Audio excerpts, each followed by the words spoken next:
Assalamualaikum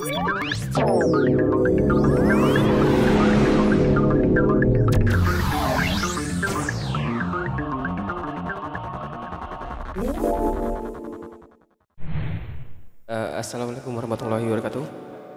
Halo teman-teman semua, kali ini saya akan mendemokan yang untuk kedua kali aplikasi penjualan menggunakan metode a priori data mining, yaitu yang mana metode ini berkaitan antara barang ke satu dan barang kedua serta barang ketiga. Di sini ada penjelasan sebelumnya, yang mana ini contoh yang kemarin ya, sebelumnya aplikasi penjualan pada toko Sinar Jaya ataupun toko bangunannya.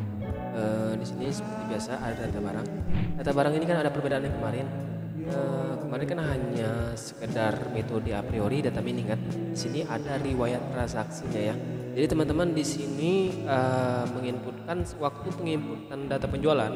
Data penjualan yaitu menginput pertama ke tabel penjualan seperti biasa. Ya, yang kedua ke tabel transaksi ya. Tabel transaksi ini disimpan dalam bentuk seperti arah ya teman-teman, seperti mengelompokkan pada item-item seperti oli, gear, shot ataupun bolham. Sorry teman-teman, perbedaannya gini, di penjualan nanti dia hanya menghitung beberapa transaksi pada setiap bulan ya teman-teman gitu. Dan kita next lanjut ke sistemnya, aplikasinya.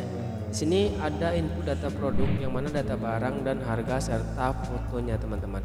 Nah, di sini serta ada tampilan view yang setelah diinput itu beserta harganya, dan yang terbaru di sini ada saya tambahkan yaitu riwayat transaksi ya teman-teman. Kalau kita klik ini pada setiap produk, di sini menampilkan jumlah transaksi pada setiap bulan gitu ya. Dan next ini selanjutnya, misalkan di sini kita klik di sini ya, yang kedua kiri set ini kan ada beberapa transaksi ya selengkapnya. Nah, pada bulan Maret di sini ada 8 transaksi ya teman-teman. Di sini beda dengan hanya pada bulan-bulan lainnya. Nah, di sini berikutnya ini ada menu delete dan ada menu edit ya teman-teman. Ini edit seperti biasa di foto, harga dan oli teman-teman. Dan next berikut kelanjutannya yang saya bilang tadi, ini kan ada data tambah data ya. Tambah data ini kan ada, kita kan waktu menginput ini pada tanggal berapa gitu ya teman-teman. Dan di sini kan ada tanggalnya ya, kita simpan pada jamnya juga, ini yang terbaru pada jam kita simpan. Oke. Maka data yang dikirim tadi akan menginput ke tabel yang pertama, tabel penjualan. Yang kedua ke tabel transaksi ya teman-teman. Namun dia menyimpannya secara beda. Yang pertama ke tabel transaksi seperti pengelompokan pada arah ya. Itu. Yang kedua penjualan per satu mencacah per satu pada item barang ya. Berikutnya saya lanjutkan lagi. Di sini kan ada delete data ya teman-teman. Dan di sini kan ada lihat data rincian penjualan yang terbaru yang saya buat baru ini ya. Dan next kita lanjut di sini.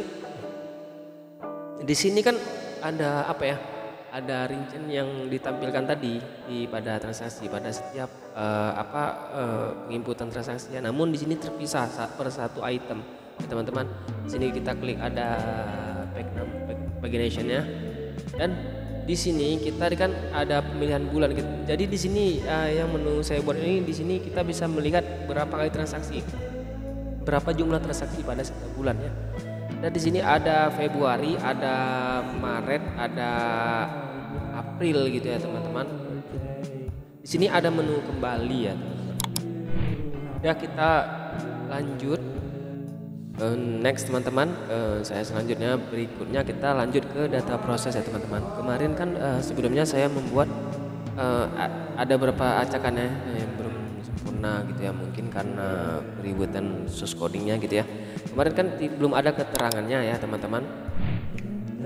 Dan kemarin pun waktu di searching data transaksi ya teman-teman, ini berubah ke bawah gini ya, jadi tidak kelihatan rapi gitu ya, ataupun kita bilang di sini responsif ya, rapi ya.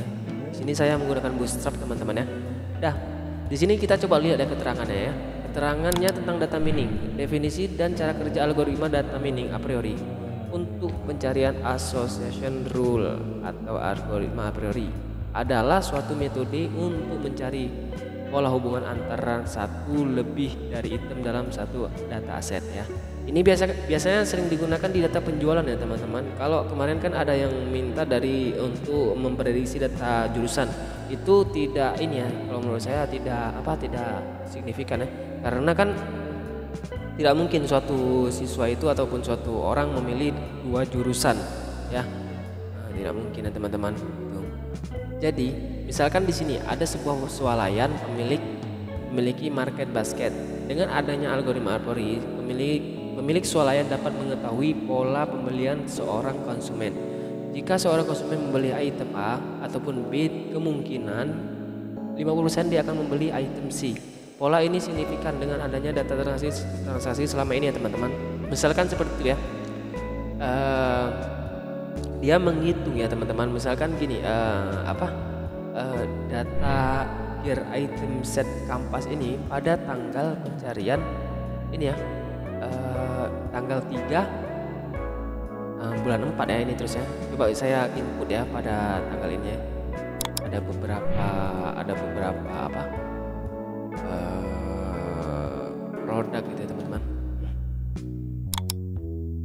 Dah, ini kan pada kita cari di data proses ini, kita search ya kan.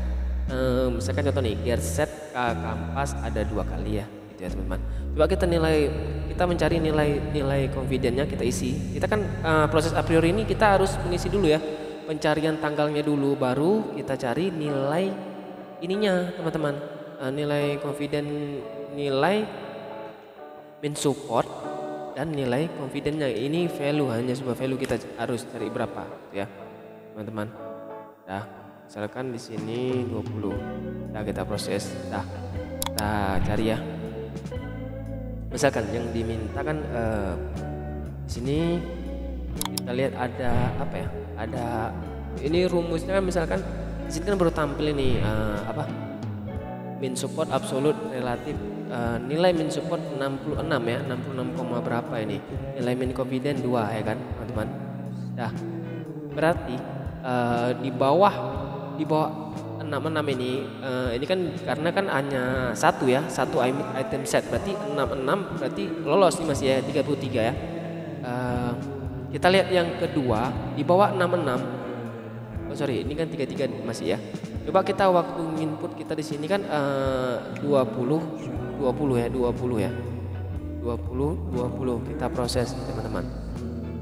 Kita lihat di sini. Oh, ternyata masih lolos juga karena antara dua pelek kampas rim dan pelek ini masih ada ya teman-teman nilainya. Kemudian yang di sini 03 masih ada teman-teman ya. Nah, di sini item set yang lolos di sini kan masih ada juga teman-teman. Data proses mining selesai gitu ya. Jadi di sini kan nilai support U dan support X masih ada ya teman-teman gitu ya. Terus kita lihat lagi ke bawah nih, confident dari item set 2. Yang mana item set 2? Item set 2 mungkin yang ini ya. Item set 2 yang ini ya. Ini kan di sini kan ada beberapa ini item. Yang pertama item 1, jumlah transaksi pada tanggal ini ya. Nah, ada 3 kali transaksi, ada 2 kali, ada 1 gitu teman-teman. Di sini kan item set yang lolos, dia menampilkan lagi ya teman-teman ya, berapa kali transaksi gitu, 3, 2, 1 ya teman-teman. Misalkan saya buka ini ya, kita klik lagi, kan perhitungannya gini, 1, 2, 3 ya kan teman-teman. Kita nilai carinya misalkan 10 yang pertama, yang kedua 20 ya teman-teman. Kita ini ya. Nah ini tetap ada teman-teman, tetap lolos ya. Nah lanjutnya di sini kan perbandingan di antara item set 3 ya. Jadi perbandingan misalnya ini antara item set 1 ke 2 ke 3 gitu teman-teman. Di sini ada nggak gear set, kampas rem, ban, ada nilainya, jumlah 2 kali pada suatu transaksi atau pada suatu transaksi pada tanggal sekian yang dicari dari nilai atas ini ya teman-teman gitu. Jika ada maka dia lolos. Namun waktu pengecekan ke perbandingan antara item set 1, item set 2 dan item set 3, apakah ada nih gear set, kampas rem, busi, ternyata tidak ada nilainya, maka dia tidak lolos gitu teman-teman. Dah, di sini kan antara dua item yaitu pertama kampas rem antara ban, ada nggak dia? Nah, ternyata ada, maka lolos. Dan berikutnya kampas rem antara busi pada item set 2 tidak ada, ternyata tidak lolos. Di sini menampilkan lagi item set yang lolos ya teman-teman. Nah, seperti itu. Berikutnya juga di sini. Teman-teman, di sini kan ada nilai confident dari item set 3, di sini ada dari item set 2 ya teman-teman. Di sini rule asosiasi yang terbentuk gitu ya teman-teman. Di sini kan ada grafik rule asosiasi yang terbentuk ya teman-teman. Di sini ada nilai confident dan nilai uji lift ya teman-teman. Ini kan dari permintaan teman saya kemarin kan, dia ingin rule association yang terbentuk ini dijadikan grafik ya teman-teman gitu sebenarnya. Dan next kita kemarin hanya perbedaan aja gitu ya teman-teman. Di sini ada keterangannya dan di sini untuk merapikannya gitu teman-teman. Dan serta di setiap data barang ini ada riwayat transaksi ya.